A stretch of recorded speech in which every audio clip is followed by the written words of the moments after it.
بسم اللہ الرحمن الرحیم۔ السلام علیکم ناظرین، آج ہم اس وقت موجود ہیں فیضان مدینہ کوٹلی میں، جہاں پر عثمان صاحب ہمارے ساتھ موجود ہیں۔ تو یہ محرم الحرام کا مقدس مہینہ ہے۔ اس مہینے کے حوالے سے اور 9-10 محرم کی میں روزے کی فضیلت کے حوالے سے ان سے جانتے ہیں، جو پوچھتے ہیں کہ کیا فضائل ہیں اور ہمیں کس طرح سے رکھنا چاہیے اور خاص طور پر ان دنوں میں رکھنا چاہیے۔ جی السلام علیکم ورحمۃ اللہ وبرکاتہ۔ جیسے کہ آپ نے محرم الحرام کے حوالے سے کہا ہے، تو یہ مہینہ جو ہے یہ حرمت والے مہینوں میں سے ہے، کہ قرآن پاک میں اس مہینے کو حرمت والا مہینہ کہا گیا ہے، کہ یہ برکت والا مہینہ ہے، اس کی احترام کی وجہ سے اس کو حرمت والا مہینہ کہا گیا۔ اور اس میں خاص تاریخ جو ہے 10 محرم الحرام، اسلام حضور علیہ الصلاۃ والسلام کی آمد سے پہلے بھی یہ دن جو ہے یہ بڑا مقرب دن قرار دیا جاتا تھا، بنی اسرائیل کے نزدیک بھی، دیگر انبیاء کرام علیہ الصلاۃ والسلام کے نزدیک بھی، کہ 10 محرم الحرام کو حضرت نوح علیہ الصلاۃ والسلام کی جو کشتی ہے طوفان نوحی سے بچتی ہوئی کوہ جودی پہاڑ پہ آ کے رکی، اسی طرح حضرت آدم علیہ الصلاۃ والسلام کی توبہ بھی 10 محرم الحرام کے دن ہی قبول کی گئی، اسی طرح حضرت سلیمان علیہ الصلاۃ والسلام کو جو بادشاہی ملی ہے، بادشاہت بھی اسی دن دی گئی، حضرت عیسیٰ علیہ الصلاۃ والسلام کی ولادت بھی 10 محرم الحرام والے دن ہوئی، اسی طرح حضرت عیسیٰ علیہ الصلاۃ والسلام کو آسمانوں کی طرف جو اٹھایا گیا یہ بھی 10 محرم الحرام کا دن تھا۔ پھر اسی طرح حضرت موسیٰ علیہ الصلاۃ والسلام، ان کو جو فرعون سے نجات ملی، یہ بھی 10 محرم الحرام کا دن تھا، کہ اس دن کو جو ہے یہودی عید کے طور پہ منایا کرتے تھے، اور اس دن کا روزہ جو ہے یہ پہلے کی امتوں پر فرض تھا۔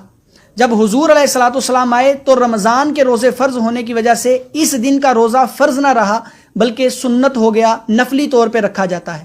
اور جب حضور علیہ الصلاۃ والسلام نے یہودیوں کو اس دن کا روزہ رکھتے دیکھا تو مسلمانوں کو کہا کہ ہم تو حضرت موسیٰ علیہ الصلاۃ والسلام کے ان سے زیادہ ماننے والے ہیں، اور ہم حضرت موسیٰ علیہ الصلاۃ والسلام سے ان سے زیادہ محبت کرتے ہیں، اس لیے ہم 10 محرم کا بھی روزہ رکھیں، اور اس کے ساتھ ساتھ یہودیوں کی مخالفت کرتے ہوئے 9 محرم کا یا اس کے ساتھ ساتھ 11 محرم کا بھی روزہ رکھ لیا جائے۔ اور حضور علیہ الصلاۃ والسلام نے فرمایا کہ جو اس دن کا روزہ رکھے گا، محرم الحرام کا روزہ،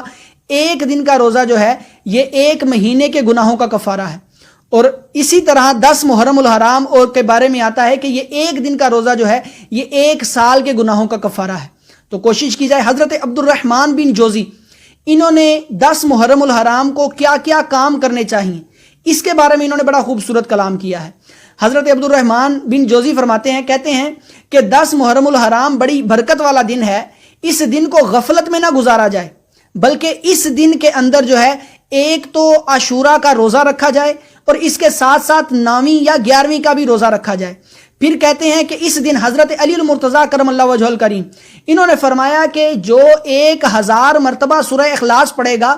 رحمان یعنی اللہ تبارک و تعالیٰ اس پہ نظر رحمت فرمائے گا، اور جس پہ اللہ نظر رحمت فرمائے گا اس کو اللہ تبارک و تعالیٰ عذاب نہیں دے گا۔ یعنی کہ سورہ اخلاص 10 محرم الحرام کو 1000 مرتبہ پڑھی جائے۔ پھر کہتے ہیں کہ اس دن حضرت آدم علیہ السلام کی توبہ قبول ہوئی تھی، اس لیے اس دن زیادہ سے زیادہ توبہ و استغفار کی جائے۔ پھر کہتے ہیں اس دن کے اندر جو ہے رزق میں فراخی ہوتی ہے، اپنے بچوں پہ زیادہ سے زیادہ خرچ کیا جائے۔ پھر کہتے ہیں کہ اس دن عصمت سرما آنکھوں میں لگایا جائے، کہ حضور علیہ الصلاۃ والسلام نے فرمایا کہ جو